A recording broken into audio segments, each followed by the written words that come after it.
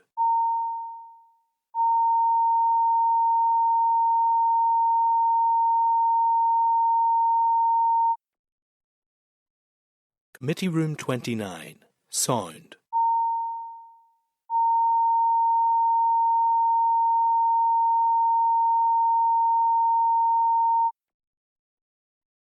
Committee Room 29, Sound.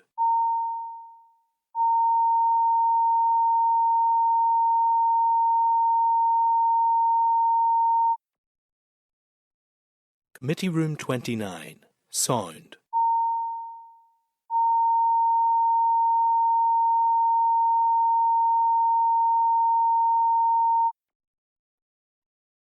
Committee Room 29, Sound.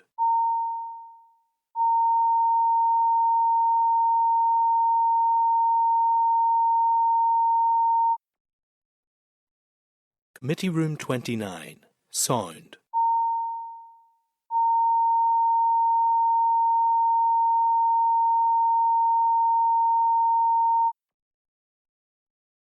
Committee Room 29, Sound.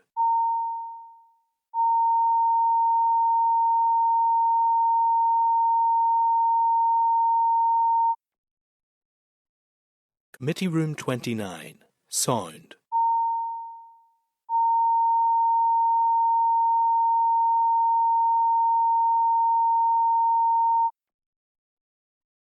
Committee Room 29, Sound.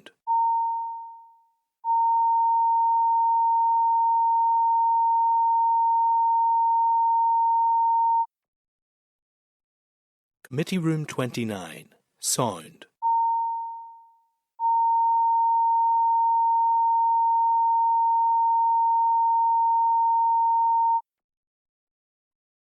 Committee Room 29, Sound.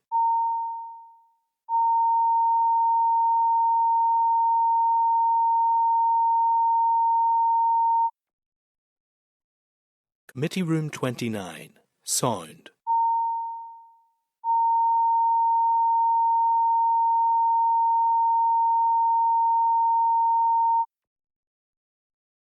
Committee Room 29, Sound.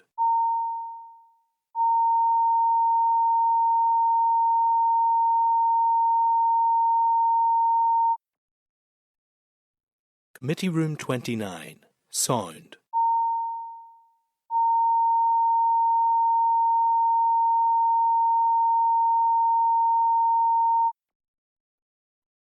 Committee Room 29, Sound.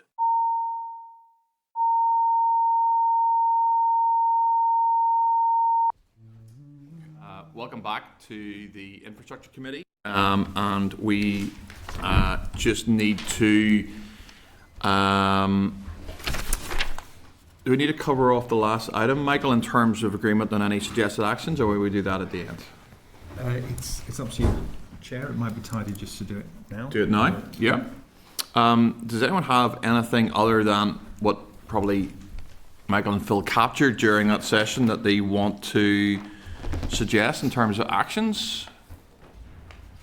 There was a few there, which I'm sure Michael captured admirably, but unless anyone's got anything else, we'll just close that one off, as long as the committee's happy enough. Just to check for members, I got that the officials had agreed to send some more information about how hard SUDs work, and then something more graphic around SUDs themselves. Yeah, some graphics as to how they work. Yeah. Happy enough? Okay. Yeah, great job.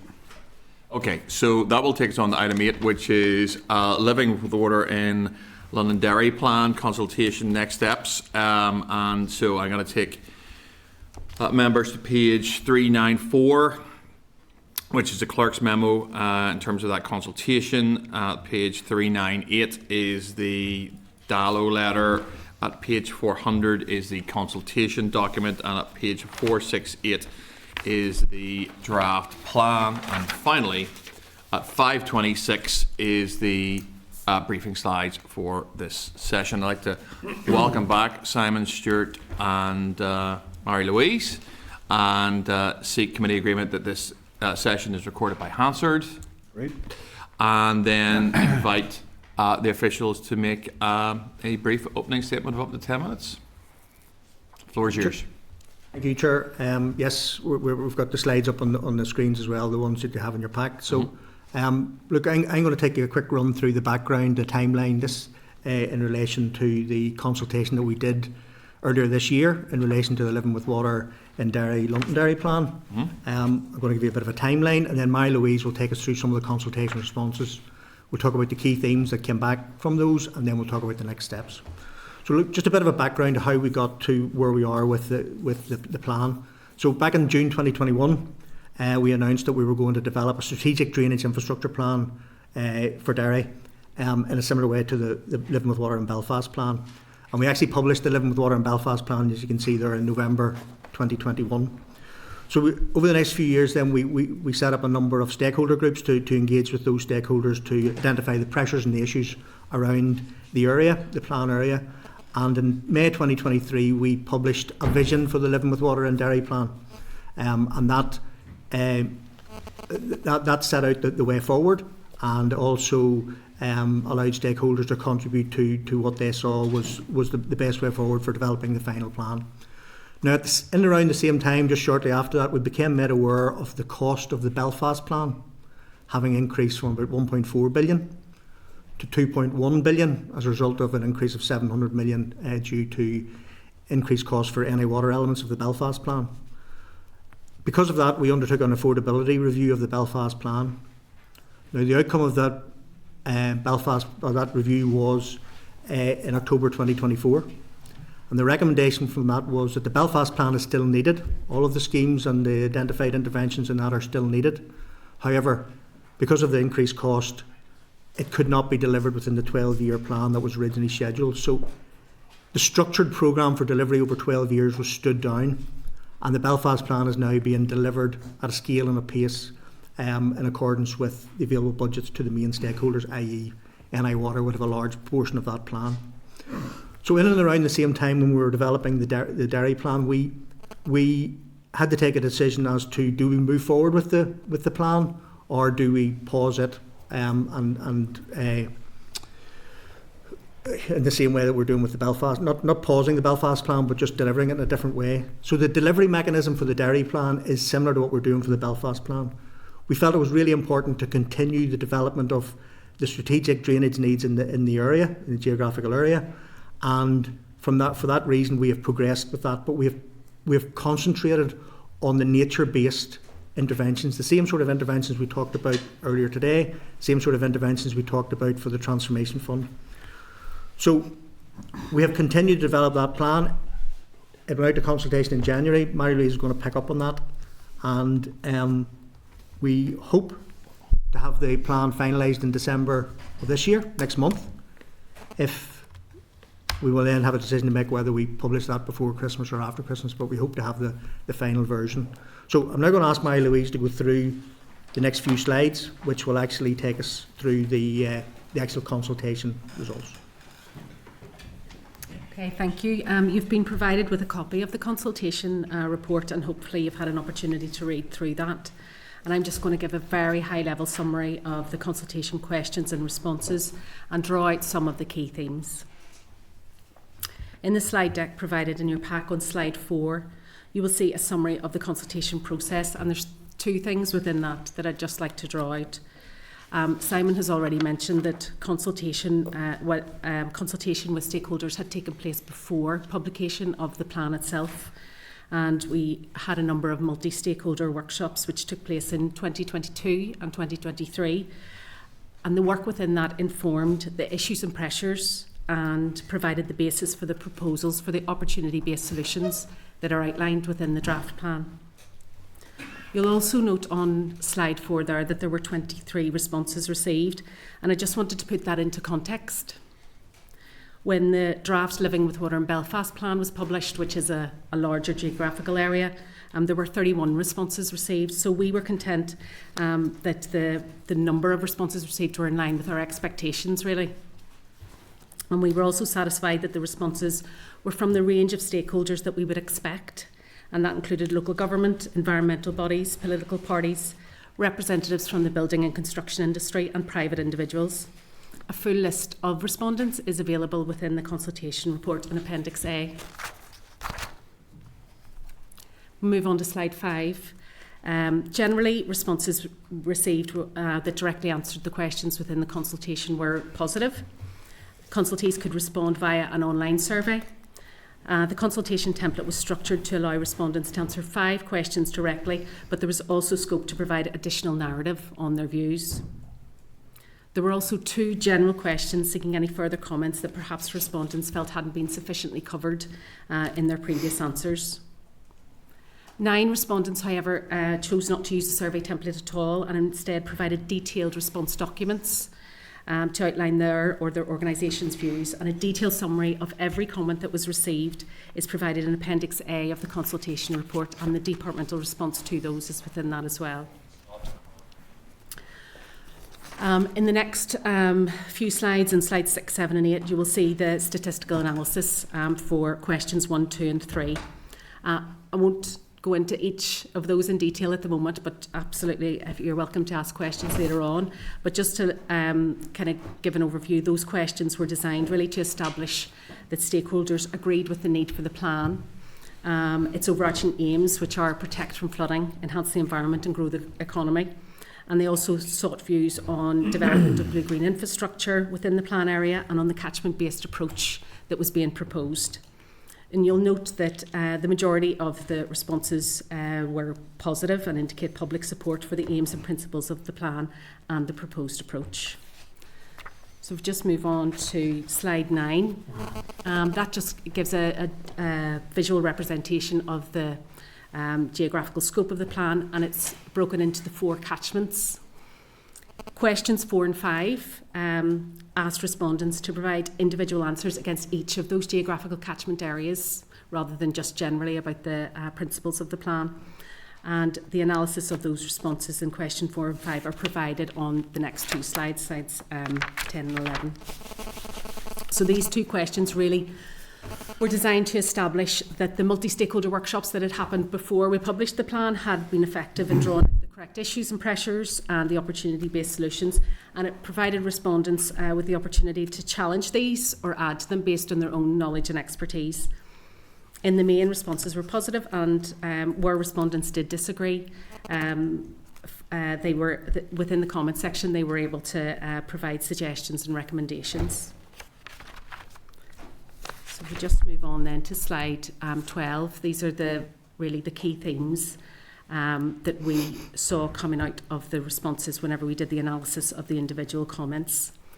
I won't go into each of these in detail right now, and happy to take questions on any of them, but I just want to draw out a couple of them and explain the departmental response to those. So we just move on to slide 13. Point 1 there, policy and legislation. This theme really is in relation to SUDS and natural flood management, which we've been talking about today already. And while respondents are supportive, absolutely, of SUDS and natural flood management interventions, and this is indicated within question 3 in the consultation, they have urged the department to address the policy and legislative gaps that exist to support the implementation of those. And so, as you've heard this morning, we recognise those gaps. They're not specific to this geographical area. And we're working on trying to bridge those with SUDS and new developments, and also through the Transformation Fund pilot project to retrofit SUDS and NFM, and all of that work will inform future policy. So we're live to those concerns and recognise the importance of that work on the implementation of this plan. Item 4 is, as consultees, we're seeking clarity on the funding, governance and implementation of the plan, with some making the comparison between the delivery proposals that were outlined in the Belfast plan and how they differ from this plan. And as Simon has already outlined in his introduction, we've had to learn lessons from the Living with Water in Belfast plan review. And we have, the proposals made within this plan adopt the same delivery approach. So we're remaining consistent. So just move on to next steps then. Slide 14, a draft of the final plan has been provided to members and incorporates any amendments that have been made following the consultation. And this draft is still subject to ministerial approval. It's our intention to publish in December, although it may slip to January, as Simon has said. But of course, we would welcome any further comments that the committee members may have following today's session. Subject to ministerial approval of the plan and following publication, then the appropriate governance structures will be established with our key delivery partners, and we'll begin planning for implementation. So that's a very quick kind of run through, and happy to take any questions you may have. Thank you so much, Louise. That was very informative. I'll kick off, and it's just really going back to Sam, just to clarify a few bits in terms of the introduction, really around background and timeline, which I think was really the first slide you shared. You mentioned about the cost of the Belfast plan, and you mentioned two figures, 1.4 billion and 2.1 billion over 12 years. Just tell me again exactly the context of those two figures. So when the Belfast plan was published in November 2021, there was the plan had a 12-year delivery timeframe, but it also had an estimated cost, 1.4 billion at that point. That was made up of 1.2 billion pounds of NI water related infrastructure upgrades, and also another 200 million estimated for blue-green interventions that would be used to, in a catchment management, integrated catchment management approach, whereby the blue-green interventions may well integrate with the work that's needed by NI water, particularly in their networks. So, for instance, the networks in Belfast are in poor condition, as are some of the wastewater treatment works. What we wanted to try and do, instead of having to dig up every road in Belfast and put in a bigger pipe, are there blue-green interventions where we could actually, what we were talking about this morning, dealing with rainwater on the surface, reduce the amount of water or slow it down going into the pipes, and maybe reduce the number of pipes that need to be upgraded. So that's the living with water principle. How we use all the tools in the toolbox to try and come forward with the best solution. Now, I am not saying that that would happen in every case. There are many cases that would have needed to the road would have to be dug up, new pipes laid. So, but the figure was 1.4 billion, 1.2 of that NI water. In May-June time of 2023, NI Water indicated that the 1.2 figure that they had for their upgrades had risen to 1.9 billion. That's an over 50% increase. So the SRO for the programme had agreed, and with the Living with Water programme board, that we would do an affordability review of what the impact of that increase was going to have. And to cut a long story short, the impact was that given the estimated available budgets going forward, that it could not be delivered within the 12-year time frame. We had significant governance structures in place to take through all of the work, including the NI Water, and NI Water had a lot of staff and governance arrangements in place to take those forward. A number of the big schemes were coming to a point where the business plan had to be approved, and there had to be the funding stream available to sign off the business case. It wasn't. So the four big treatment works that were going to be upgraded in Belfast could not be signed off from a business case point of view. So really what the outcome of the review was, look, all of this work still needs to be done, but it can't be done in the time frame that we thought it could be done. So it has to be taken forward at scale and pace as NI Water get their money through PC21 or PC28. Okay. And that review you mentioned was in October 24.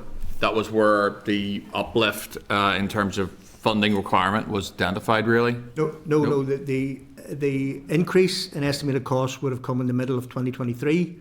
Right. October 2024 was the Minister's decision to pause the governance structures around the Living with Water programme, but the fact that the Living with Water approach should continue.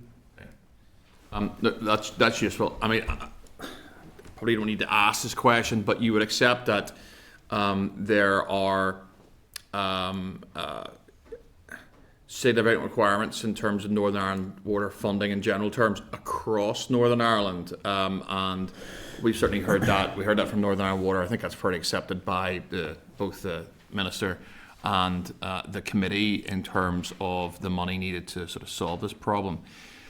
I suppose that was all heading towards January 25, and the opening of the Living with Water Derry / Londonderry plan consultation. Okay. And I guess my question is, given the fact that there is such significant pressure in terms of funding, and that between the publication of the Belfast plan in November 21 and the identification of rising costs, I think you said in 23, and then the revision of the Living with Water plan in October 24. This is just Belfast. And the fact that departmental officials and the Minister had accepted the fact that even the Belfast plan wasn't deliverable over a 12-year period. Am I right so far? Yes. Yep. Okay. And that would have to be extended, and you can rephrase it, I guess, however you want. You know, you're cutting your cloth to suit what you have. I mean, I'm just a little bit confused that given the knowledge of all that and the clear identification by that stage of how much this was all costing just to do Belfast, that a consultation was announced for Derry, Londonderry in January 25. Do you see where I'm going with that? Yes, absolutely do. And I understand people have asked me directly, why are you going out with a Derry Londonderry plan and you can't deliver the Belfast plan? And that's exactly right. That we can't deliver the Belfast plan in the way we envisage delivering it, because the Belfast plan started in 2014 after Stuart was in post at that time. I wasn't, but there were a number of flooding incidents and there were a number of ways. So a strategic drainage plan for Belfast was requested by the executive at that time, and that's where the Belfast plan grew out of. So the plan. It was a huge plan, but as part of that plan, this integration and the living with water approach and the nature-based approach became more prevalent within it. All the hard engineered upgrades are still needed in Belfast, no question about that. Mm-hmm. And for us, if we had to put a similar plan out in Derry Londonderry, whereby we put all the NI water costs in there and did a similar plan that came out at 1 billion, for example, where does that take us? But what we had done in the stakeholder groups that Louise has highlighted is we had done a lot of work in the area to identify the pressures and issues. So there are problems in Derry as well as Belfast. Mm-hmm. So we had identified all of those pressures and issues, and in many cases we had identified opportunities to deliver nature-based solutions. And one of the examples I will give you, which is within our own department, we worked closely with the designers of the A2 Buncrana Road upgrade and the drainage element for it.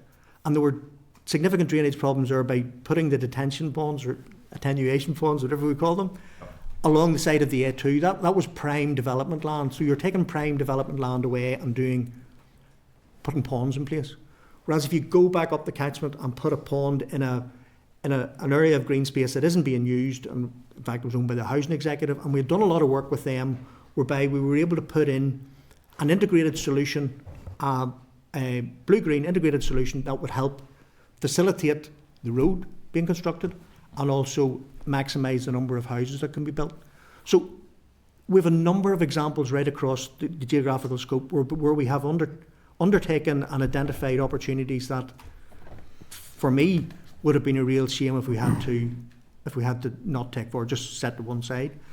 So what I would say to you, the Derry plan as it sits is raising awareness of the issues that are in the area, raising awareness with stakeholders of what the potential is to do blue-green interventions, and actually speaking to all the stakeholders that what are you doing in the near future, what are your schemes that are coming, how can we integrate the blue-green interventions into the schemes.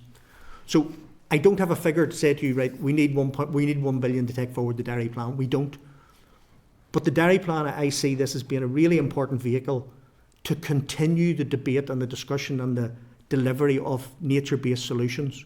So I would say this, it's not unfortunate it has the same name as Belfast, but it's being linked to Belfast. But this is a different type of vehicle to what Belfast plan was. This is more, we have moved this plan to a position where it's trying to get other stakeholders to bring forward blue-green as business as usual and trying to integrate that. And that's what I see the real positive of this is.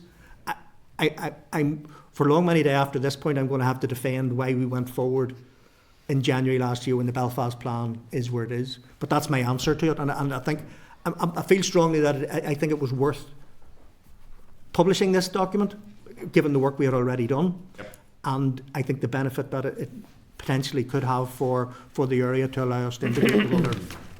Okay, so I've got a couple of follow-up questions just on that, and I did note on page, you don't need to, I'll just read it out, it's 428 of our packs, guys, but it's a response by Derry and Serban to the consultation document, and it just says DCSDC does, however, still appreciate that the successful implementation of the LLW plan will require a substantial amount of investment and commitment by various stakeholders over a sustained period of time. Budgets and affordability will inevitably continue to be a prime issue. The question I have is, obviously there is a fair level of commitment from the department around this Derry Londonderry Living with Water plan. How far along are you in terms of the quantum of what this plan will actually cost? We don't have a figure around that at all, because it depends.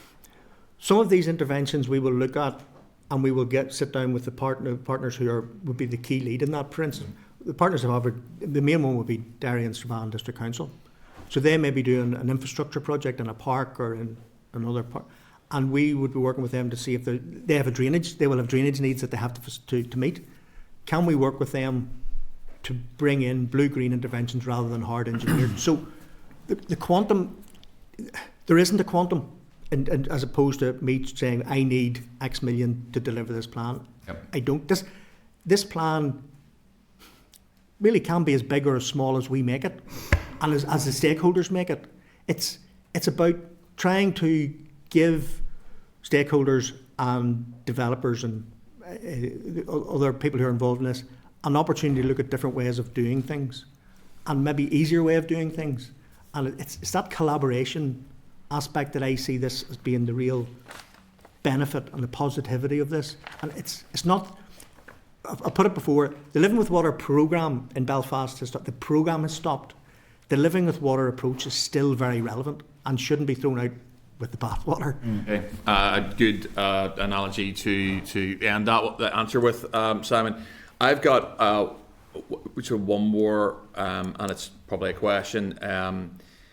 I mean, given the context of what I outlined in my first sort of question to you, and the fact that the Minister and the committee, and for that matter probably the executive, understands the pressures around budgets in general, and the pressures, and this committee is more than aware of the pressures around budgets within the Department for Infrastructure and what the Minister wants to try and achieve. Okay, so notwithstanding, is there not a danger, right, if we are saying that the Belfast plan has risen significantly in cost, okay, that it can't be delivered in 12 years? You may want to reference when you think that plan will be delivered. I haven't asked that yet, but you might want to include that in your answer to me. When will the Belfast plan actually be delivered? What's the timescale on that? But I suppose the thrust of my question is there not a danger that in proceeding with the publication of this in December 25, that you are raising expectations around this area, given the backdrop of not being able to not even having the money to deliver the plan that you have in Belfast, a plan that's risen substantially in price, and there was a decision by the department then to proceed with the Living with Water and Derry Londonderry plan, and I guess maybe raise expectations around that without the money to back it up. And I accept, I mean, councils don't have that kind of capital firepower. I accept, and I don't doubt the usefulness of this plan, the work that has gone into it, the fact that it is required and needed, but I would still bring us all back to just the pure economics of this, in that you can only spend what you have. Is there not a danger that you're raising some level of expectation proceeding with this, that just simply is not deliverable? Potentially, yes. I mean, managing expectations is going to be something that's going to be a difficult job for us. And I think it's that balance between, well, what do we do with the work we had done in this area, all of the pressures and issues, all of the interaction that we've done with people and all of the potential that we had there. What do we do with that? Do we just say, okay, Belfast is slowed down, so we're not going to do that? That was an option. And me personally, and from the team's point of view, I mean, we were so close, and we are so close to having the plan published. And there's a lot of good work in there, and there's a lot of good work identified in there that has the potential to be picked up by other stakeholders. So it's that balance. Do we just give up on what we've done, or do we actually finish it off and try and push forward? I absolutely have a job to do in managing expectation. I have absolutely, because of the name on the tin. You know, we've got the Living with Water in Belfast plan, we've got the Living Water in Derry, Londonderry plan. It's the same thing, but it's actually not the same thing now as whenever, and I accept that totally. But it's that situation that we find ourselves in with, you know, do we throw the baby out with the bathwater, or do we plough on and try and, put it this way, do the right thing? I think the Living with Water approach is the right approach. And the only thing that unfortunately is being dropped is the programme element. And going back to your question is, do I have a time frame now? No, I don't. In relation to the Belfast plan, unfortunately I don't.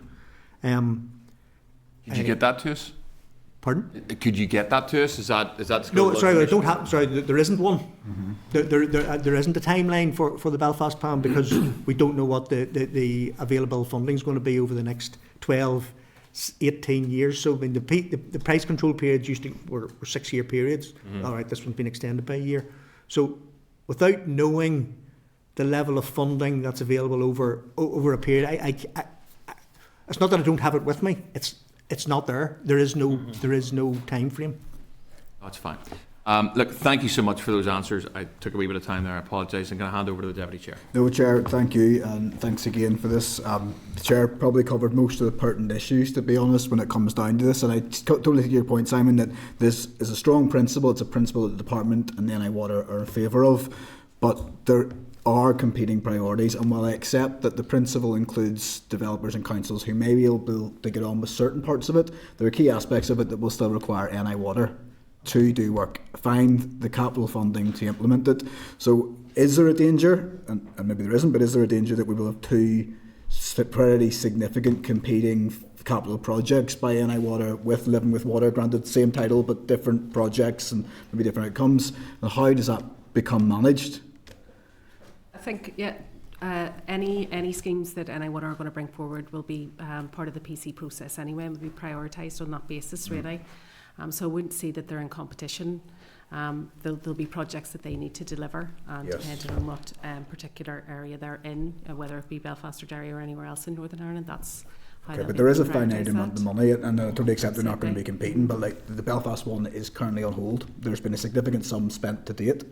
We don't know when it will come off hold, and if money became available, so my thinking is, does it get sent there, does it get split up there, and how do we maximise the limited finance that is there to ensure these projects get delivered? I think the only capital plan for NI Water is the price control plan. That's what they will work on. Now, if we go back a number of years when the Living with Water programme and the Belfast plan was being developed, and the scale of it, there was always an expectation that we would need more money just to do that. Yes. So the more money would be needed to do that. That didn't come. So there's no competing. What I'm saying, there are no competing two capital programmes as far as NI Water are concerned. Their PC21 is what they're going to deliver. If they have in their PC21 or PC28 programme a scheme in Derry, Londonderry, and it's to do with Culmore wastewater treatment works or some of the networks there, that's what we, through the Living with Water in Derry plan, we will want to sit down with NI Water and say, what are you doing over the next 4 or 5 years? Network improvements, are there any blue-green schemes that would actually do storm separation that would allow you to reduce the level of network improvement that you need? That's the interaction that I see coming from this plan.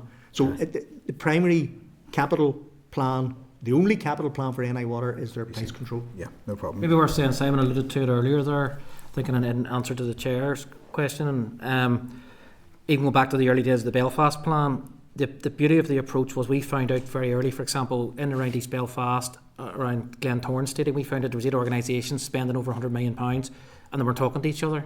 You had Housing Executive, you had the OVO, you had electricity pylon or station had to be moved. So the beauty of this is coordination of plans, because everybody's working very tight budgets and having to spend them quickly. So having everything out there in the open, people can actually see what other organisations are planning. That's a big part of this. I don't think anyone takes away from how successful it is and the potential of it. I suppose we're just very conscious of the difficult financial pressures that we're in, and that it started in Belfast and it's now stopped. I don't know what the financial impact is. For example, maybe you've done an cost analysis of starting the project and now it be on hold, and what the estimated cost is to reignite the Belfast one. Is there anything around that at this moment in time? I don't have that figure, but what I would say, the longer it takes to do something, the more it's going to cost. Yeah, exactly. I think that's, everybody knows that, so that's where we are.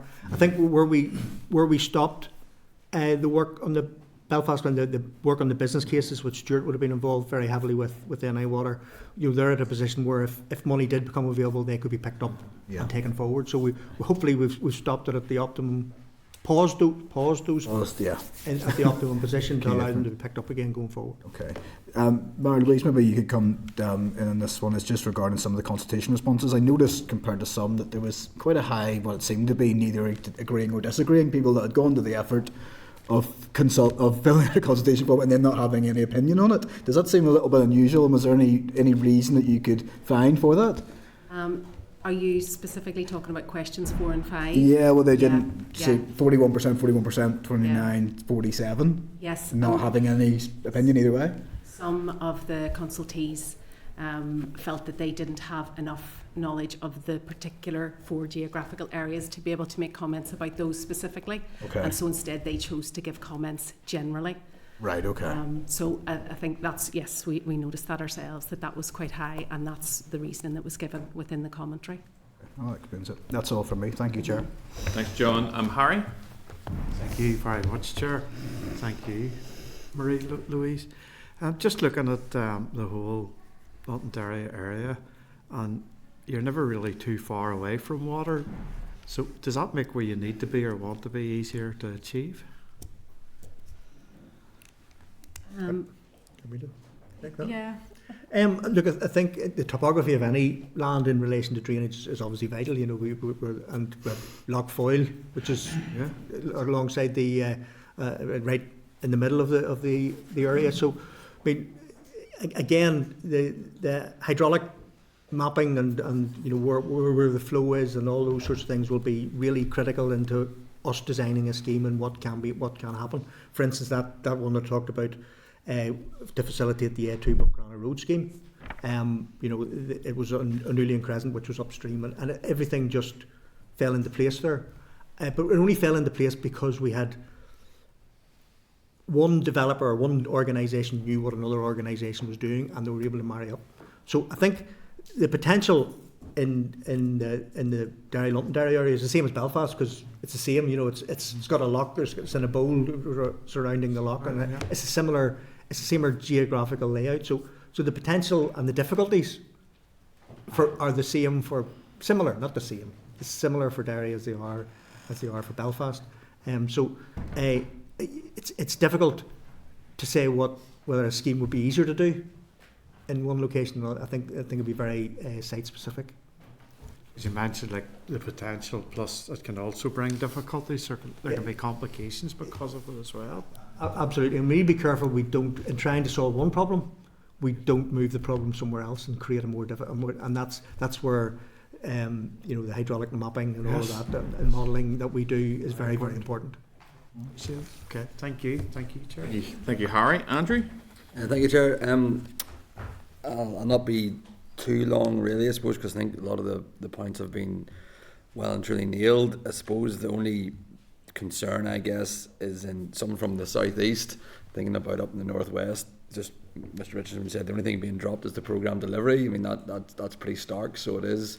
And I suppose when it comes, you talk about keeping alive the debate, and again, I'm going to pull out page 445 there, the response from NI Water, and it, planning knowledge the existing infrastructure is near capacity, and the implementation timeline and funding resources for these upgrades needs to be clearly defined. Funding of NI Water price control is essential. And I guess there's only debate that this is really probably going to keep alive is just how we fund our wastewater and our water. I mean, would you agree with that, or I mean? Absolutely. I mean, the hard engineered upgrades that NI Water need to deliver, whether it's Belfast, Derry, or anywhere else in Northern Ireland, will need to be funded through the price control on their plan. So that's where we are. That's their one business plan. So the prioritisation of what NI Water do will be NI Water deciding where. So if there's a real need in Omagh, it's got nothing to do with this plan then, or it's got nothing to do with the Belfast plan. I don't see this Derry plan influencing NI Water to move their work from or away from South Down to Omagh or whatever. If they're doing work in the Derry, Londonderry area, then this plan will help us coordinate with them what other interventions we can help them with. So I don't. If this plan wasn't here. So if we weren't, say we had taken the decision we were going to just throw out all the work we had done and we weren't going to do the Derry plan, we would still be having the conversation today about the pressure on NI Water. So this plan does not, in my view, does not put any additional requirement on NI Water to bring work to an area or to do certain pieces of work. NI Water will dictate from their PC21, PC28, what is the priorities for them. When they decide that, what I see this plan as being doing is trying to facilitate coordination of their work with what we're trying to do. And there could be other coordinations between Derry and Strabane District Council and ourselves. NI Water may not be involved. This may just be a surface water thing, although NI Water may get the benefit from it. So I don't see this plan being in any way in conflict with work that's needed anywhere else, whether it's South Down, Tyrone, or wherever. So that's I don't see this being a conflict. No, and well, it wasn't a conflict. I wasn't concerned about what's going on in South Down. It was more like I could share the frustration that someone from the southeast of what the people in the northwest will be feeling whenever they Lower Wexford. Now you're talking about the south. I know exactly. The southeast. You're not from the southeast. I mean, just southeast of Ulster, maybe. South Ulster, absolutely. We'll go with that, right? But no. But again, sorry, Chair. But again, I think it does just keep alive the debate of the funding challenges here. I mean, we can't. Absolutely. We genuinely can't. It's a gift that keeps on giving, or not being given, or whatever the mixed metaphor is there. It's Christmas. There'll be gifts given and received. Not in December yet. Not in December. Not in December yet. Don't talk about Christmas. There's decorations going up in that hall over there. I haven't had indications from any other. Just a wee quick point, Chair. I mean, to be fair, because I mean all the questions, but the only good thing arises from, but I know we're making comparisons with Belfast. It's clearly identified now. You know what I mean? Mm-hmm. That's a good mapping exercise in terms of. So they have a good work plan there, and we're always going to face the challenge of funding.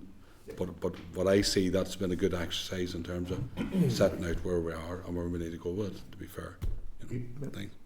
Okay, thank you, Chair.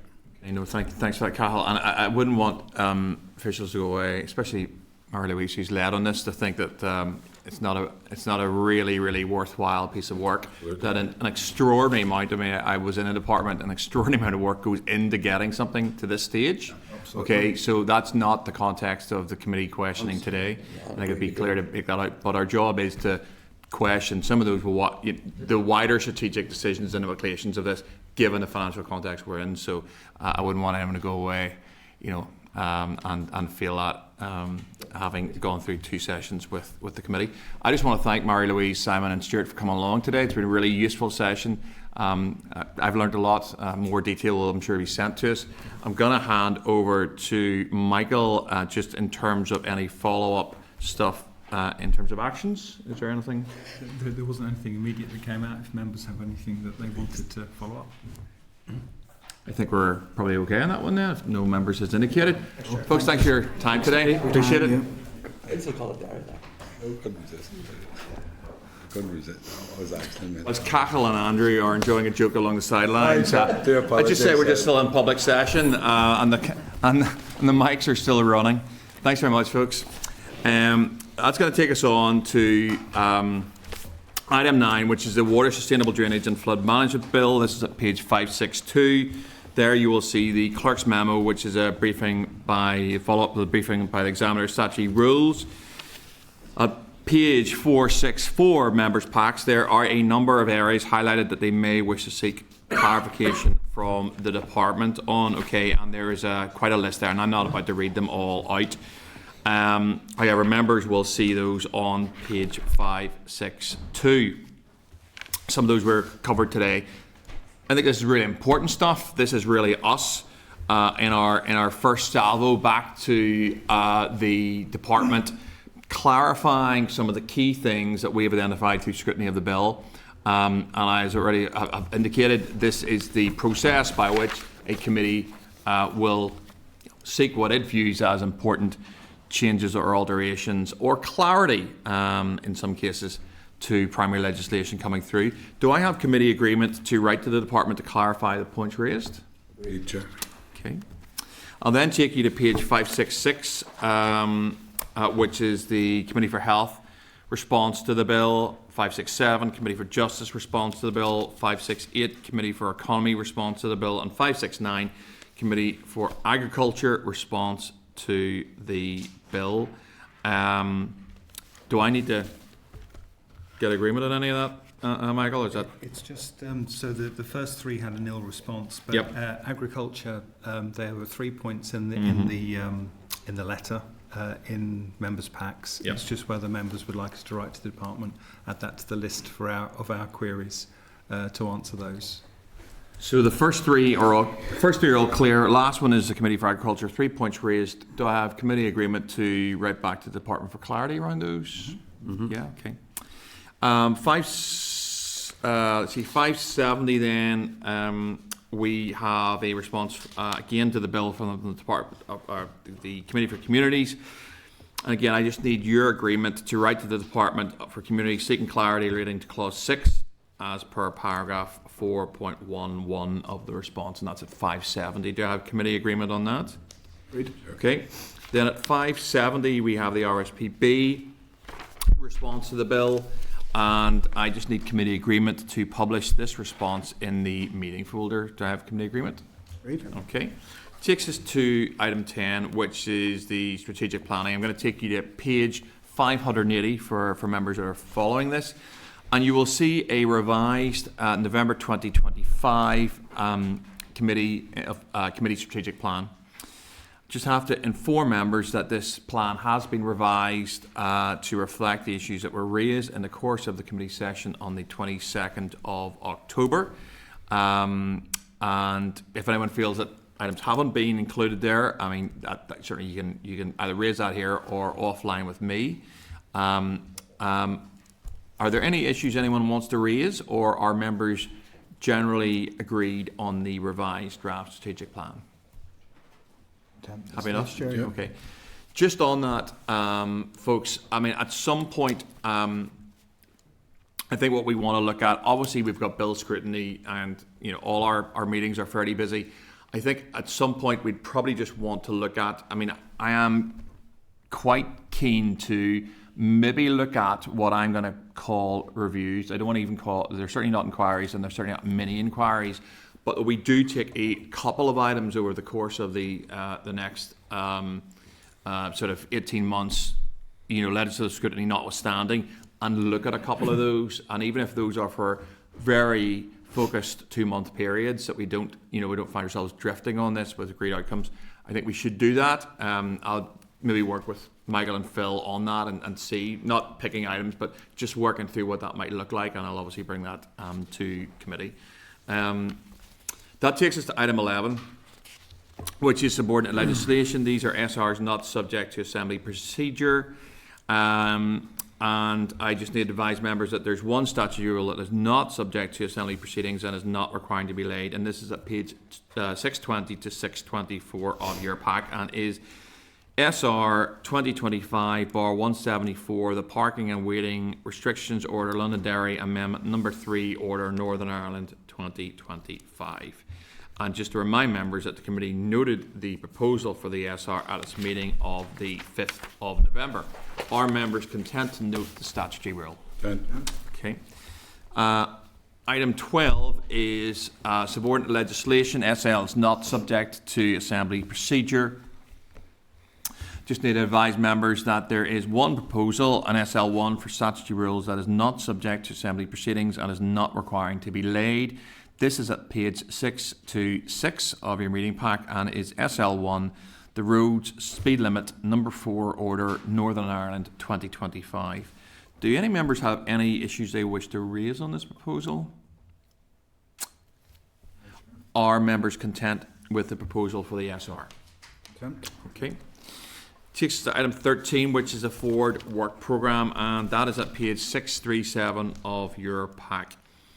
And I just need to seek committee agreement to proceed with the evidence sessions as set out in the draft forward work programme and to reflect any decisions taken today. If anyone has any queries about that, then feel free to contact me offline in terms of anything that you really want to see on that, or you can bring it in under AOB at any committee. But are members agreed with the draft forward work plan? Okay.